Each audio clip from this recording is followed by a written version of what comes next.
Shalom Aleichem Besem Hamasya. Salam damai bagi kita semua di dalam nama Sang Kristus.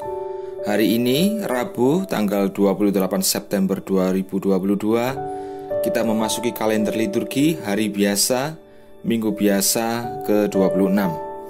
Bersama saya Sulistiawan dari Stasi Santo Yosef, Paroki Santo Stefanus Surabaya, mengajak Bapak Ibu dan saudara-saudari yang terkasih untuk mendengarkan sabda Tuhan dan memohon rahmat di dalam menghidupinya.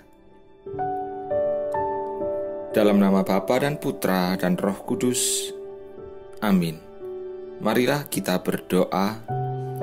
Allah Bapa yang penuh kasih, Engkau berkenan mengasihi semua orang, terutama mereka yang paling lemah dan tidak mendapat perhatian dari sesamanya. Kami mohon, gerakkanlah kami untuk selalu siap sedia membagikan cinta kasih-Mu kepada sesama kami dengan pengantaran Tuhan kami Yesus Kristus Putra-Mu yang hidup dan berkuasa bersama Dikau dalam persatuan Roh Kudus, Allah sepanjang segala masa. Amin. Semoga Tuhan beserta kita sekarang dan selama-lamanya. Inilah Injil Yesus Kristus menurut Lukas. Dimuliakanlah Tuhan. Lukas pasal 9 ayat 57 sampai dengan 62. Sekali peristiwa ketika Yesus dan murid-muridnya sedang dalam perjalanan, datanglah seorang di tengah jalan berkata kepada Yesus, "Aku akan mengikut Engkau kemanapun Engkau pergi." Yesus menjawab, "Serigala mempunyai liang, dan burung mempunyai sarang, tetapi Anak Manusia tidak mempunyai tempat untuk meletakkan kepalanya." Lalu kepada orang lain Yesus berkata, "Ikutlah aku." Berkatalah orang itu, "Izinkan aku pergi dahulu menguburkan Bapakku." Tetapi Yesus menjawab, "Biarlah orang mati menguburkan orang mati. Tetapi engkau, pergilah dan wartakanlah kerajaan Allah di mana-mana." Dan seorang lain lagi berkata, "Tuhan, aku akan mengikuti Engkau, tetapi izinkanlah aku pamitan dahulu dengan keluargaku." Tetapi Yesus berkata, "Setiap orang yang siap untuk membajak, tetapi menoleh ke belakang, tidak layak untuk kerajaan Allah." Demikianlah sabda Tuhan. Terpujilah Kristus. Bapak, Ibu, dan saudara-saudari yang terkasih, pada Injil yang baru saja kita dengarkan bersama, menjadi jelas apa yang dikehendaki oleh Tuhan kita Yesus Kristus. Kriteria apa yang dikehendaki oleh Tuhan adalah bahwa ketika ada seseorang atau kita mengikut Tuhan, janganlah ada keraguan-raguan ketika kita menghidupi apa yang dikehendaki oleh Tuhan. Sebagai contoh, ketika kita melakukan pelayanan, mungkin pada awal pelayanan sekali atau dua kali kita memiliki semangat yang berkobar-kobar. Tetapi ketika menganjak pelayanan kita yang semakin lama semakin bertambah, pastilah di situ ada benih keraguan-raguan, atau mungkin kita merasa repot atau bagaimana. Tetapi saudara-saudariku yang terkasih, cinta atau kasih seperti yang dikatakan oleh Uskup kita Monsinyur Vincentius, kasih itu memang mau repot. Kasih itu memang ada tanggung jawab. Tanggung jawab itu rela untuk berkorban. Sebagai contoh di dalam pelayanan kita, mungkin kita akan merasa capek atau merasa bosan, atau lama-kelamaan kita mungkin merasa membosankan. Tetapi hal-hal yang demikianlah, itulah yang membawa kita kepada hidup yang kudus.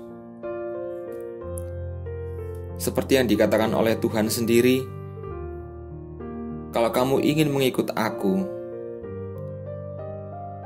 kamu tidak akan punya untuk meletakkan kepala. Artinya apa? Kita untuk beristirahat pun di dalam pelayanan itu kita sampai tidak sempat.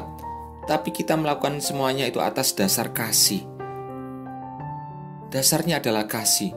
Bukan oleh karena kita mengasihi Tuhan, tetapi dimulai pada Tuhan dulu yang mengasihi kita. Lalu efeknya adalah kita mengasihi Tuhan oleh karena Tuhan mengasihi kita terlebih dahulu.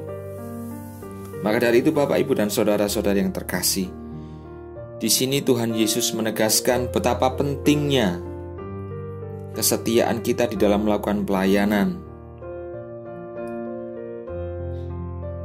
Maka dari itu, seperti yang dikatakan oleh Kristus, jikalau kamu ingin mengikut aku, hal-hal yang duniawi pun itu jangan kau perhatikan, tapi perhatikanlah keadaan yang menuju kepada kemuliaan. Karena apa? Karena pada dasarnya manusia diciptakan menurut gambar dan rupa Allah. Jadi ada proses dari gambar menuju rupa.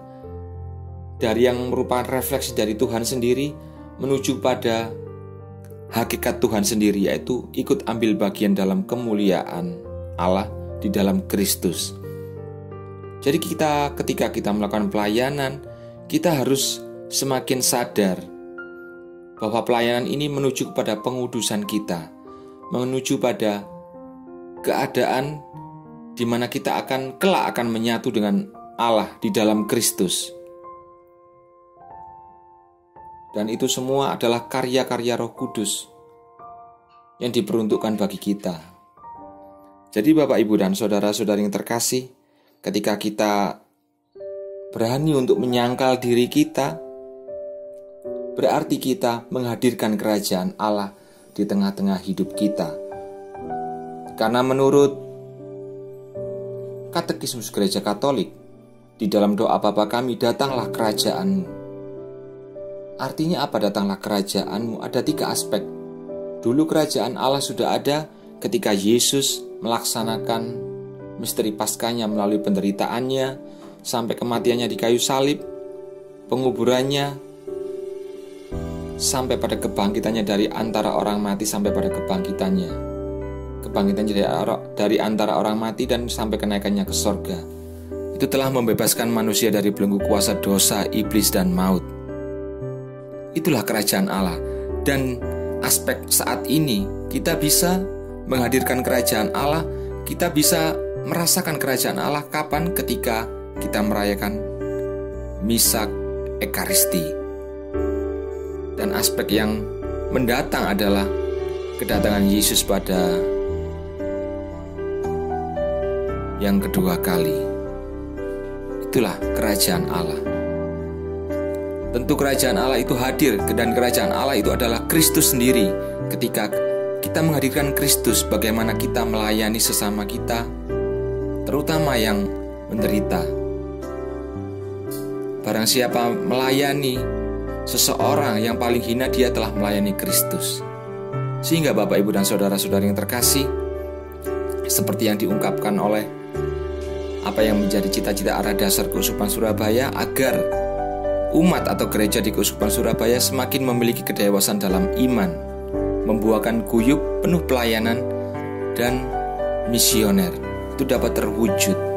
Maka dari itu Bapak, Ibu, dan saudara-saudari yang terkasih, semoga pewartaan sabda yang kita terima pada hari ini semakin meneguhkan iman kita, semakin mendewasakan iman kita, sehingga kita berbuah di dalam roh, sehingga apa yang dicita-citakan oleh Bapak Uskup kita dapat terwujud di Gereja Keuskupan Surabaya. Amin. Marilah kita berdoa. Ya Allah, kami bersyukur atas Yesus Kristus Putra-Mu yang rela membagikan hidupnya sebagai santapan bagi kami. Semoga rohnya selalu menjiwai kami, sehingga kami juga mau membagikan diri dan kepunyaan kami kepada sesama, terutama mereka yang berkekurangan. Dan hantarlah kami selalu merindukan harta abadi di surga. Maka seluruh doa, permohonan maupun harapan kami haturkan dalam hadirat-Mu di dalam nama Putra-Mu, Juru Selamat dan Pengantara kami, Tuhan Yesus Kristus, yang melaluinya Engkau menjadikan segala sesuatu dan menopang segala sesuatu, yang bersama Dikau dalam persatuan Roh Kudus, Tuhan yang memberi kehidupan, Allah yang berkuasa sepanjang segala masa. Amin. Kemuliaan kepada Bapa dan Putra dan Roh Kudus, seperti pada permulaan, sekarang, selalu, dan sepanjang segala abad. Amin. Dalam nama Bapa dan Putra dan Roh Kudus. Amin.